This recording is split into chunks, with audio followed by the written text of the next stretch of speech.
आते हैं और फिल्म फेस्टिवल की उपयोगिता इतनी ज़्यादा है। इस सर्किट की जो रिक्वायरमेंट्स हैं वो ये है कि एलिजिबिलिटी क्राइटेरिया क्या है किसी भी फेस्टिवल का।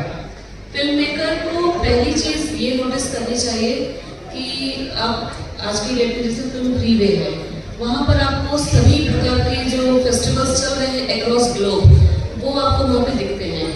वहाँ पर आप बहुत ही आसानी से डिटेल्स ले सकते हैं कि फिल्म की एलिजिबिलिटी क्राइटेरिया क्या है, कि ड्यूरेशन कब से कब की होनी चाहिए, कितने मिनट्स की फिल्म क्वालिफाई करती है, कंटेंट ऑफ द फिल्म अगर आपको लगता है कि वो जस्टिफाई कर रहा है आप वहाँ पे सबमिशन करते हैं। लेकिन इसके लिए बहुत ही होता है एक बर्ड आई व्यू रखना पड़ता है कि चल क्या रहा है कहाँ पे।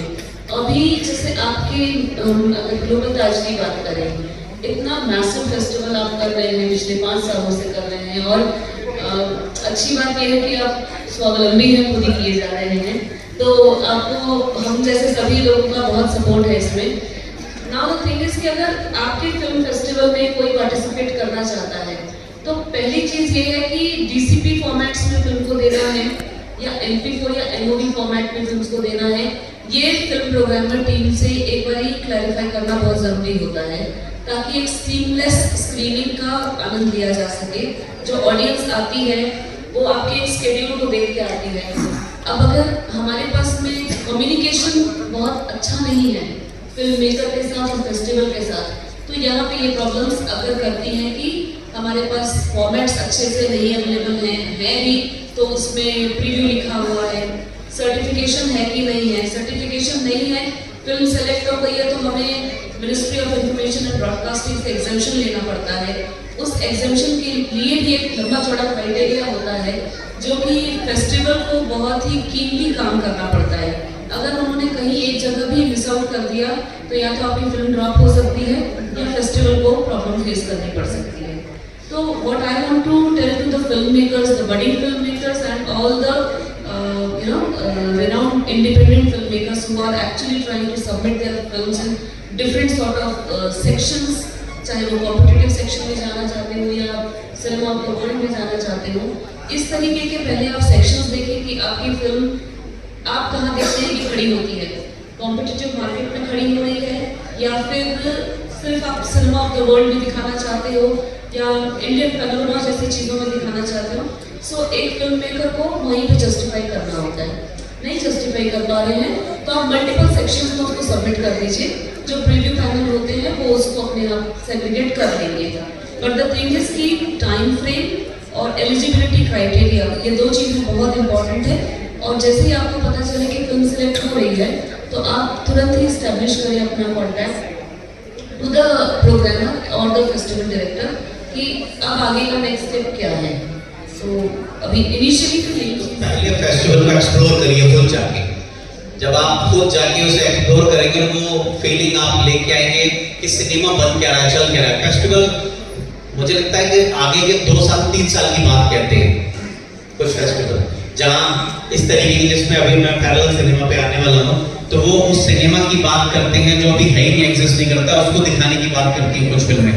तो वो 3 साल और 5 साल में सिनेमा जन्म ले रहा है, पैदा हो रहा है, आने वाली वो फिल्में जो शायद कमाल कर जाएंगी और वो 5 साल की और 10 साल की जो धरती उसे ब्रेक कर देंगी। तो वो है फिल्म फेस्टिवल। तो उसकी महत्ता आपको तब समझ में आएगी जब आप वहां जाएंगे, एक्सप्लोर करेंगे, फिल्में देखेंगे। क्योंकि एकलव्य का एग्जाम्पल सबको पता है, गुरु के बिना भी देखने से क्या हो सकता है, सीखने से क्या हो सकता है। तो ये भी वही है। क्या एजेंट्स होते हैं उनके? हाँ, ये थोड़ा बता दीजिए कैसे हम संपर्क करें किसी फिल्म फेस्टिवल दिखाने के लिए। एजेंट्स माने उनकी जानकारी उसमें होती है या फिर कोई और तरीका भी है जो एजेंट्स को कैसे कॉन्टेक्ट करें? फिल्म सबमिशन का 2 प्रोसेस है, जैसे कि आपने कहा कि एक तो आप डायरेक्टली सबमिट कर सकते हैं फिल्म को और दूसरा है आप एक एजेंट के थ्रू करें। अब एजेंट कौन सा चूज करें वो बहुत मैटर करता है।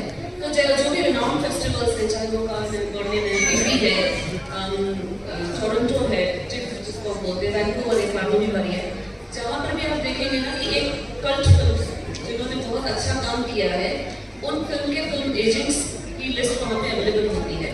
आप डायरेक्टली उनके साथ एस्टेब्लिश कर लेते हैं, तो वहाँ पर आपके लिए काम ये इजी हो जाता है कि आपने बस उनको इन्फॉर्म किया और वो आपकी फिल्म्स को हर एक फेस्टिवल में सबमिट कराते हैं। आप तो चलाने वाली कोई ताकत जो ऊर्जा है, आप हम उसे ईश्वर कहते हैं, भगवान कहते हैं, तरह तरह के नाम कहते हैं, तो वो क्रिएटर है।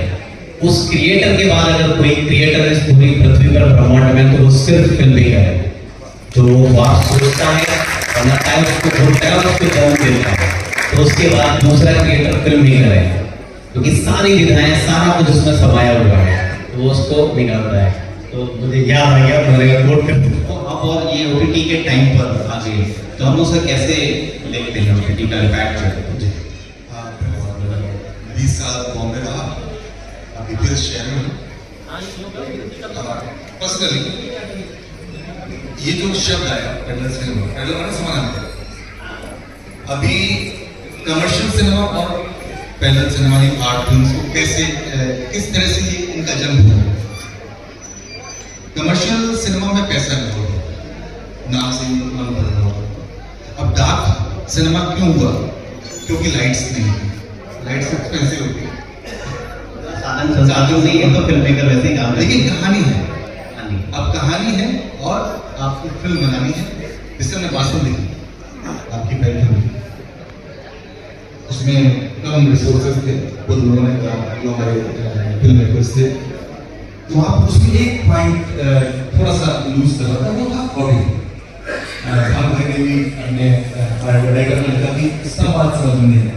तो ये सब प्रॉब्लम्स जो होती है, ऐसा नहीं होता, लेकिन कहानी बहुत अच्छी तब इंडियन होता है। तो भाई अल्टीमेटली सिनेमा का जो मकसद है, हम कमर्शियल सिनेमा को बोलते हैं, तो उसमें बड़ी हीरो है, बड़ा प्रोडक्शन वैल्यू इन्वॉल्व है। जैसे आपने साउंड की बात करी, तो बड़ा साउंड डिजाइनर कोई काम कर रहा है, तो मनी इन्वॉल्व है, तो वो कमर्शियल सिनेमा हो गया। लेकिन अल्टीमेटली कमर्शियल सिनेमा हो या पैरेलल सिनेमा हो, आप बोले, उसका उद्देश्य तो कहानी बतानी है, कहानी कहना ही है। अगर वो कहानी बताने में सफल नहीं हो रहा है, तो इसीलिए आप देखेंगे तो पैरेलल सिनेमा क्यों सफल है, क्योंकि वो लोगों के दिलों तक गए। आप जुनून देखिए या भूमिका देखिए या भवानी भोई देखिए, मिर्च मसाला आजकल बघेल सर ने भी कितने नाम लिए, वो एक लीडिंग पार्टी के जो कमर्शियल पार्टी नहीं सोचते, मतलब भारत की लीडिंग पार्टी है, बहुत ही अच्छा काम कर रहे हैं। उस समय सबका नेता है, लेकिन उन्होंने सारे नाम लिए जो पैरेलल सिनेमा के थे, क्योंकि वो इफेक्ट करते हैं। वो आप क्या है, बहुत जैसे साहित्यिक लोग जो ज्यादा होते हैं, तो पढ़ने में ज्यादा रुचि रखते हैं, लेखक के टाइप के लोग हैं, ये सिनेमा उनको अट्रैक्ट करता है या किसी और को? देखिए कहानी में जब तक ट्विस्ट एंड टर्न्स नहीं होगा, आप नहीं देखेंगे। सीधी सीधी कहानी कोई नहीं देखता, जबकि हम कहते हैं सीधी कहानी कोई नहीं बनाता है, लेकिन आप देखेंगे, आप अगर आप हॉल पढ़ते हैं तो पहली बार कहाँ आती है, आपकी नजर कहाँ पड़ती है कि बड़ा एक्सीडेंट, बड़ा मारपीट, तो नेगेटिव खबरें आपकी पहले नजर पड़ने वाली है। तो कहानियां हमें मजबूरन ऐसी बनानी पड़ती हैं ताकि आप उसे देखें, उसमें ट्विस्ट एंड टर्न्स हो। ये तो नहीं ट्रीटमेंट वाली बात है कि हम ट्रीटमेंट उसे ऐसा दे रहे हैं कि भाई पहला दिन ऑडियंस के ऊपर हो, तो उसमें एक ऑडियंस का उनको अट्रैक्शन मिले और वो बंद जाए। हमारी फिल्म से शुरू के 2, 4, 5 मिनट ऐसे होने चाहिए कि वो बंदे फिर ना छोड़े, फिर हम कहानी को लेके जाते हैं। फिर आपको एक दूसरा एग्जाम्पल देता हूँ, आप सबसे अच्छी बातें करते हैं, पूरे दिन अच्छी बातें कीजिए, लोग आप बैठे के पास में कुछ नहीं बोलेंगे, एक आप गाली दे दीजिए, पूरे दिन आपने अच्छी बातें की, लेकिन आपने एक गाली दे दी, आप उनके निगाहों के अंदर होंगे, चाहे वो नेगेटिव ही है। तो ये वजह है कि पैरेलल सिनेमा क्यों इम्पैक्ट किया, कहानी की वजह से, कहानी खास होती है। लेकिन अल्टीमेटली बात निकल के वही आ रही है कि पैरेलल सिनेमा अपना इम्पैक्ट रख रहा है, और उसका ताज़ा एग्जाम्पल हमने अभी कांतारा में जो बात की। और बहुत अच्छी आपने जो बात बोली, जो हम ऐड नहीं कर रहे हैं इसमें, कि जिस तरह से OTT या दूसरे प्लेटफॉर्म आ गए हैं, OTT खासतौर से ओवर द टॉप, इसका जो एब्रिविएशन है ओवर द टॉप, इसकी जरूरत कैसे पड़ी? भारत में कि OTT आज का नहीं है, 2008 में रिलायंस का बिग के नाम से OTT आ चुका था, लेकिन इसने बूम आया आफ्टर कोरोना के बाद, क्योंकि ये आपको बहुत ही सेल्फ मोबाइल में आपकी फिल्में चलती हैं, आपको बनाना नहीं पड़ता है, बहुत ही पर्सनल मीडियम हो गया है, इसलिए इसने आप एक बूम क्रिएट किया और आज ये बहुत ही लीडिंग बिजनेस प्लेटफॉर्म है। सिनेमा को भी आगे सिनेमा से भी आगे जा रहा है। तो ये ओटीटी की पावर है और इसी ओटीटी में आप चाहे पहले सिनेमा चला लीजिए, चाहे आप कमर्शियल चला लीजिए, आप वो आदि पुरुष कमर्शियल फिल्म थी या फिर अच्छा, ये तो सारी ठीक फिल्में हैं ओटीटी पे आ रही जो प्लेटफॉर्म्स हैं, बहुत सारे प्लेटफॉर्म हैं ओटीटी के जहाँ पर फिल्में रिलीज हो रही हैं। समझना जी, मैं आपसे एक बात पूछना चाह रहा हूँ कि क्या आपको ऐसा नहीं लगता है कि ओटीटी पे बहुत ऐसी चीजें भी आ रही हैं जो साथ में बैठ के नहीं देखी जा सकती, ऐसी फिल्में हैं, क्या वहाँ सेंसर की जरूरत है और आप ओटीटी को किस तरीके से देखते हैं? ओटीटी एक्चुअली एक मतलब जिससे कहा ना प्रोज एंड कॉन्स तो हर जगह ही है, तो एक ऐसा माध्यम तो डेफिनेटली है कि वो स्मॉल स्क्रीन सबके हाथ में है और उस कंटेंट को लेके अभिभावक परेशान भी रहते हैं कि बच्चे क्या ना देखें और हम क्या ना देखें, है ना। तो सेंसर की जरूरत तो है और इस पर डेफिनेटली हम सारे ही लोग इस मंच पे बैठे हैं तो मिनिस्ट्री से भी गुहार लगाएंगे कि भाई सेंसरशिप इस पर भी लेके आए आप, पर क्योंकि ओटीटी पे सेंसरशिप नहीं है, ऐसा नाम तो नहीं है और मुझे नहीं लगता इंडिया फ्यूचर में भी कभी आने वाली है। कि बहुत सारे लोग इस प्लेटफॉर्म का कुछ और लाभ उठा के कुछ और हो गए हैं और जो वास्तव में एक्चुअल आर्टिस्ट या फिल्म मेकर हैं, इसका दूसरा पहलू और क्या हो सकता है कि हम सेंसरशिप अगर बड़े ट्राई किया गवर्नमेंट ने, मुझे लगता है कि वो अनाउंसमेंट ठीक कर नहीं पाए, नहीं तो इसका कोई दूसरा और एंगल आप देखते हो कि अगर सेंसर ना हो तो अगर ऐसा हो जाए तो ये बाढ़ कम हो जाए तो? देखिए, टेक्नोलॉजी एक ऐसे दो मुहे राक्षस की तरह है, राक्षस अलग पड़ रहे, एक ऐसा दूसरा डबल इंजन है जिसमें अगर आपने उस पर पारंगत नहीं हुए उस चीज पे तो वो आपको नुकसान कर सकता है। मोबाइल के अंदर हम ओटीटी देखते हैं, नेटफ्लिक्स है, अमेजन है, जी5 है, बहुत सारी चीजें हैं। किसको किन को पता है कि हम यहाँ पे पेरेंटल कंट्रोल नहीं कर सकते, तो सेंसर हुआ आपके हाथ में, सेंसर आप सरकार से सेंसर क्यों लगा रहे? सरकार का इंटरवेंशन इसमें अगर हो गया तो ओटीटी खत्म। कुल मिला के वो बात ये कहना चाहते हैं कि ये जो इसकी रीच है, और वास्तव में ठीक बात है, कोविड जब आया उसके बाद में बहुत सारे आर्टिस्ट को, बहुत प्रोड्यूसर्स को इस ओटीटी प्लेटफॉर्म से ताकत मिली, वो जिंदा रहे उसके बाद भी, और उनका जो रोजगार है फिल्म के जरिए वो चलता रहा। और उससे भी बड़ी बात ये रही, क्योंकि मैं भी मुंबई था उस टाइम पे, कोविड टाइम पे, तो जितनी फिल्में रुकी हुई पड़ी थी वो सारी की सारी ओटीटी पर आ गई और पैसा मिल गया, पैसा। तो ये ओटीटी अगर हम पॉजिटिव एंगल पे बात करें तो ये उसकी बड़ी बात थी कि जो रुकी हुई फिल्में थी वो आई, क्योंकि कुछ दिखाने को था नहीं, 2 साल कुछ काम नहीं होता, कोई शूटिंग नहीं थी, तो वो सारा स्टॉक जो रखा हुआ था वो सारा का सारा काम में आकर रिलीज हुई और उनको देख के बहुत सारे लोगों को काम मिला, रोजगार मिला। और सूरज सर, आप देखेंगे ओटीटी का इम्पैक्ट देखिए, सिनेमा इससे पहले सिनेमा था या टीवी था, हम किसको जानते थे? शक्तिमान जानते थे, हम जानते थे सलमान खान, हम शाहरुख को जानते थे, अब पंकज त्रिपाठी को सब जानते हैं। बिल्कुल ठीक बात। पंकज, मनोज वाजपेयी फिल्मों में बेचारे स्ट्रगल कर रहे थे, फैमिली मैन में सुपरस्टार, पंकज त्रिपाठी मिर्जापुर में सुपरस्टार। इस समय हर बच्चा पंकज त्रिपाठी जानता है, किसका पावर है? सिनेमा में काम कर रहे हैं, सिनेमा में कहा थे पंकज जी? पंकज सिनेमा में थे, लेकिन फिल्म आई थी रन में एक कौवा बिरयानी का एक सीन है जो विजय राजनीति का बहुत शानदार सीन है, उसमें एक सीन एक इसके पार्ट में तालाब के किनारे खड़े वो रोल पंकज जी कर रहे हैं। तो ओटीटी ने कहां से कहां लोगों को जो बेचारे हम लोग आज हम मतलब प्रोड्यूसर कहते हैं कि हम वेब सीरीज बनाएंगे, सिनेमा पीछे वही बात कर रहा था, फिल्म वेब सीरीज होगी, लेकिन मुझे लगता है कि फिल्मों का जो मैजिक है वो कभी खत्म नहीं होगा, क्योंकि बीच में भी ये बात बहुत हो रही थी कोविड टाइम पे, आफ्टर कोविड अब सिनेमा नहीं, अब सिनेमा नहीं, अब सिनेमा नहीं, क्या होगा, और सीरीज बनने लगी। अब वापस सीरीज के बाद वो फिल्मों की तरफ आ गए हैं, आप देखिएगा। जो एक्सपीरियंस आप देखते हैं, सिनेमा क्या है? Cinema picnic. हाँ बिल्कुल, आप घर से निकलते हैं परिवार के साथ, आप जाके वहाँ समोसे खाते हैं, समोसे कौन नहीं खाता? तो वो पॉपकॉर्न बहुत महंगे हो गए, वो कम लोग खाते हैं।